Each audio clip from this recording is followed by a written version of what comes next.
Assalamualaikum warahmatullahi wabarakatuh.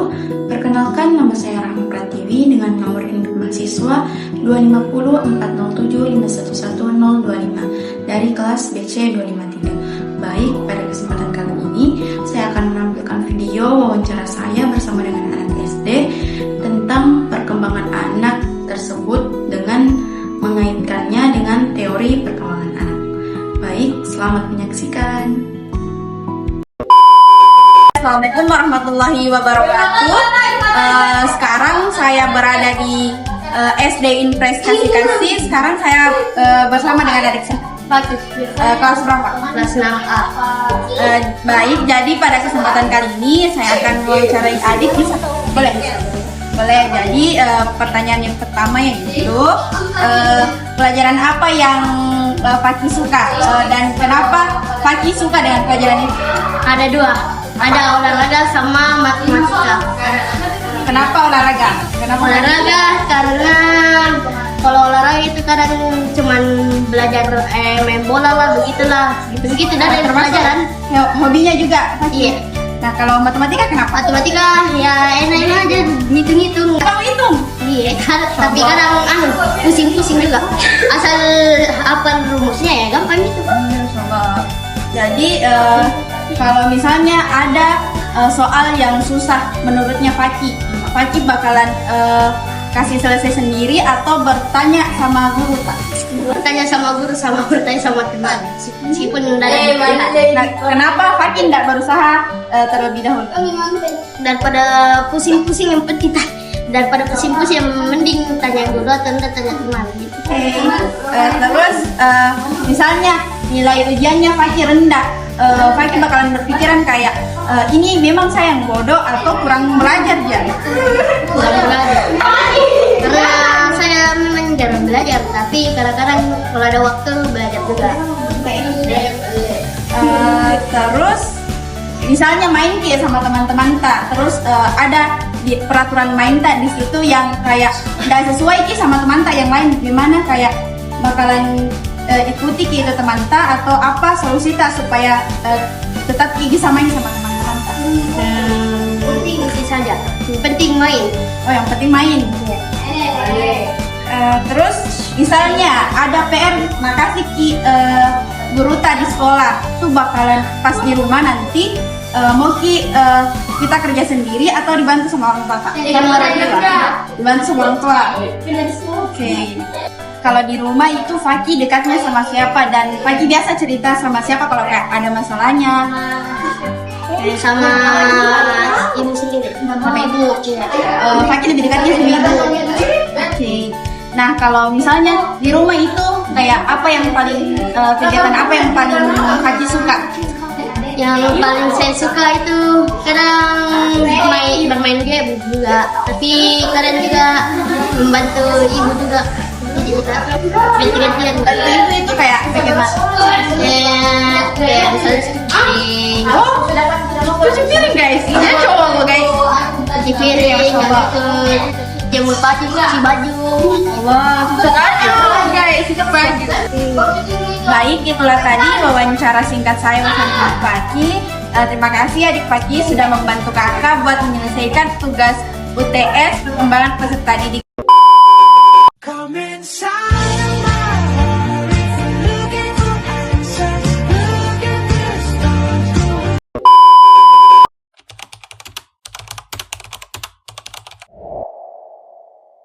Yang pertama itu ada teori kognitif, Vygotsky maupun biasa tahap menuju pemikiran abstrak. Nah, anak tersebut tadi mengatakan bahwa ia lebih menyukai matematika. Ketika sudah mengetahui atau memahami rumus, bakalan gampang. Nah, berarti anak tersebut sudah berada di puncak personal konkret di mana ia berfokus kepada aturan atau rumus yang menunjukkan bahwa ia memiliki pemikiran yang terstruktur dalam pemecahan masalah. Namun ia terkadang pusing ketika hal tersebut mungkin lebih susah atau sulit, apalagi sekarang ia berada pada kelas 6. Otomatis yang pelajarannya lebih di atas lagi atau lebih tingkat kesulitannya lebih sulit. Contohnya mungkin pelajaran contohnya pelajaran aljabar, variabel, atau mungkin matematis yang sulit divisualisasikan. Nah, ini merupakan salah satu ciri dalam tahap menuju peralihan operasional yang formal. Kemudian, namun tersebut tadi mengatakan ketika ada tugas atau soal yang sulit, ia akan langsung menanyakannya kepada guru atau temannya. Dan ketika ada PR, ia bakalan memilih untuk meminta bantuan orang tua atau ibunya. Nah, berarti ini menunjukkan bahwa kebutuhan scaffolding yang sangat kuat, di mana mungkin pembelajaran tersebut sudah semakin kompleks, makanya bakalan semakin sulit. Nah, ini adalah salah satu strategis yang efektif untuk mengurangi frustasi, mengelola pembelajaran yang lebih kompleks lagi dengan meminta bantuan atau penjelasan dari guru. Kemudian yang kedua ada teori psikososial, teori Erik Erikson, tahap penguatan harga diri. Anak tersebut tadi mengatakan bahwa ia menyukai olahraga karena tidak ada pelajaran dan lebih ke hobi, dan juga menyukai matematika.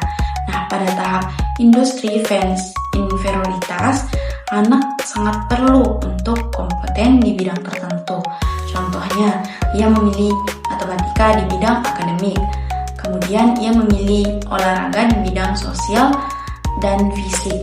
Nah, berarti anak tersebut menunjukkan bahwa ia telah menemukan hal yang ia sukai untuk menumbuhkan harga diri tersebut. Kemudian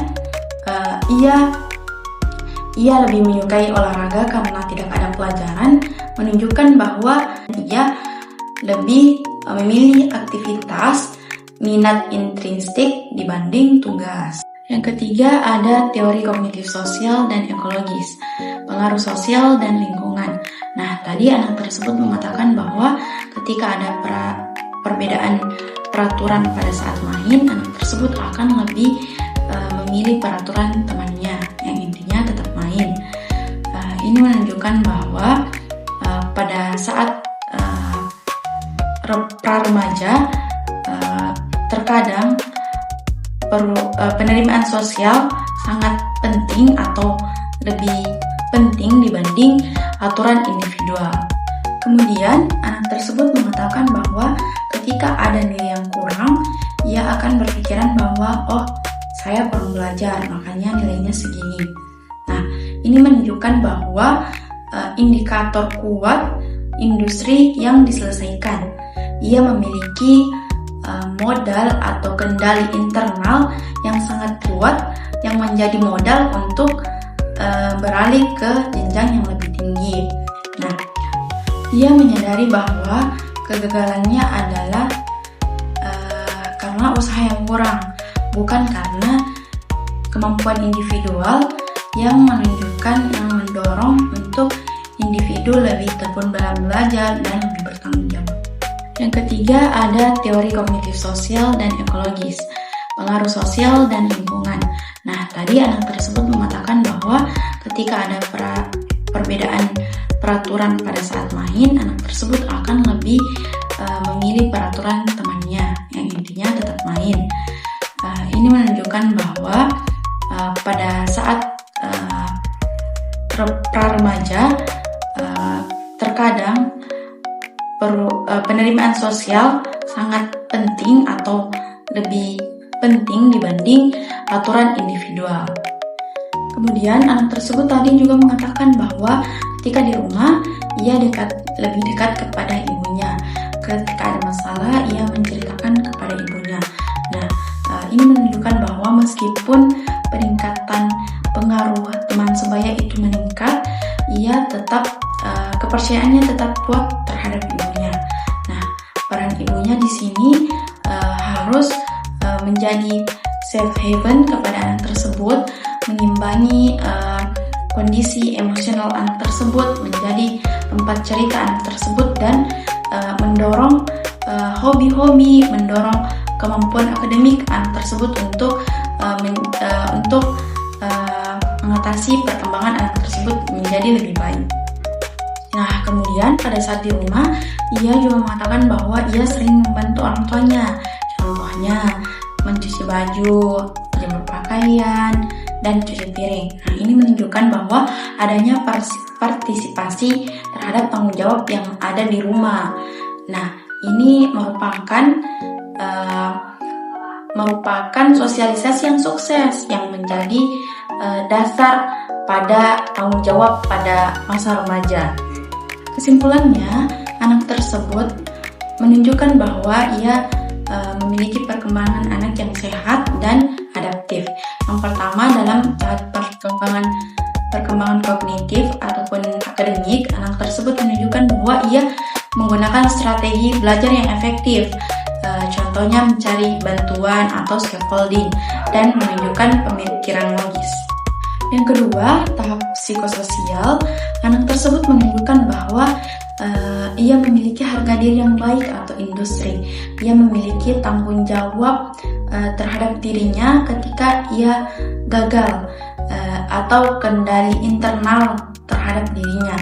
Kemudian ia membangun ikatan emosional yang kuat terhadap keluarganya atau membangun kepercayaan dasar.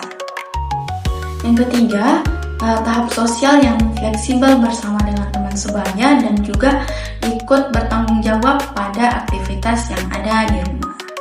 Baik, mungkin itu saja dari saya. Sekian dari saya wawancara dan analisis yang telah saya lakukan. Lebih dan kurangnya mohon dimaafkan. Assalamualaikum warahmatullahi wabarakatuh.